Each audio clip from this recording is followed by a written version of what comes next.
Um, Okay. so Memorial Day. I know Yeah, you have something you want to read for I Memorial do. Day. I Yeah, do. I let's hear do. it. Well, it Memorial Day is one of these. Honestly, sometimes I confuse Memorial Day and Labor Day. Like I have to stop and think which one is when in my Absolutely. brain, Yep.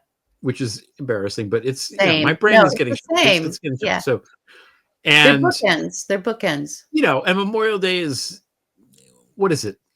There's deals on cars. The lease of the new Yes. Honda. You go down to the store and get 10% off, whatever. That's what Memorial Day has become. It's But when the Memorial ice Day, cream shops open up on well, the yes, it's lake. the unofficial. Now I can wear white pants. It's great. So, Yeah. but what is Memorial Day really, and how did it become what it is? And I think this is important, especially given that the president of the United States is somebody who hates service members, who hates the military, who Yeah. doesn't respect them, and especially doesn't respect the war dead, the people who died for the country. Which, just pause and think about that. That the person in charge of the military hates the military and doesn't respect them, doesn't care if they live or die. Thinks they're losers and suckers For for doing dying. this, for dying.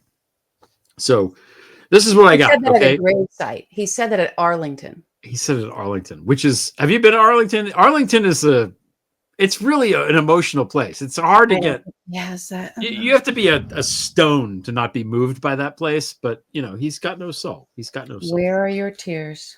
I think his tear ducts are, they don't exist. So about 50 years ago, they changed the date of Memorial Day to make it the first Monday, so we could have the long weekend, which is great. But it was originally always fell on May 30th.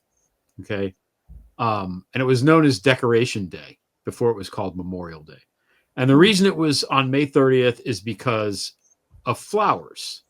So in late May, the flowers are in the fullest bloom, and it is the choicest flowers of springtime that were supposed to strew upon the graves of the soldiers who died in combat during the Civil War.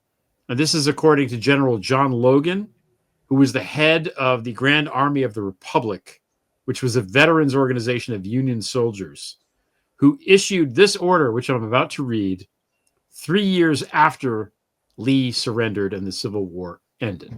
So now I'm going to quote. The 30th day of May, 1868, is designated for the purpose of strewing with flowers or otherwise decorating the graves of comrades who died in Wow. defense of their country during the late rebellion and whose bodies now lie in almost every city, village, and hamlet churchyard in this land. In this observance, no form of ceremony is prescribed. So, in other words, we don't have to have a military parade to honor the president, right? Right. Yeah. But posts and comrades will fill in their own way who arrange such fitting services and testimonials of respect as circumstances may permit.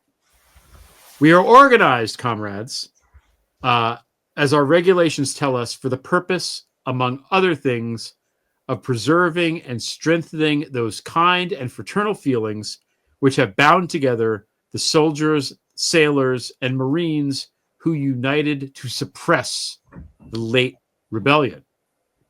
What can aid more to assure this result than cherishing tenderly the memory of our heroic dead who made their breasts a barricade? Talk about the line, right? Between our country and its foes. Their soldier lives were the reveille of freedom to a race in chains, and their deaths the tattoo of rebellious tyranny in arms. We should guard their graves with sacred vigilance. All that the consecrated wealth and taste of the nation can add to their adornment and security is but a fitting tribute to the memory of her slain defenders. Let no wanton foot tread rudely on such hallowed grounds. Let pleasant paths invite the coming and going of reverent visitors and fond mourners.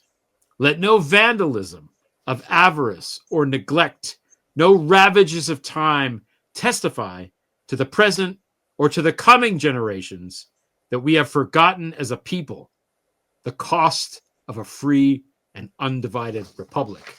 He's talking to us right there, okay? 1868. If other eyes grow dull, other hands slack, and other hearts cold in the solemn trust, ours shall keep it well as long as the light and warmth of life remain to us. Let us then, at the time appointed, gather around their sacred remains and garland the passionless mounds above them with the choicest flowers of springtime. Oh, that's Let beautiful. us raise above them the dear old flag they saved from dishonor. Let us, in the solemn presence, renew our pledges to aid and assist those whom they have left us as a sacred charge upon a nation's gratitude, the soldiers and sailors, widow and orphan. And that's it. That's lovely. Yeah. Yeah. That's it. That's Memorial Day. That's what Memorial Day is and what it means. And every fiber of Donald Trump's being is diametrically opposed to what the spirit of this holiday is.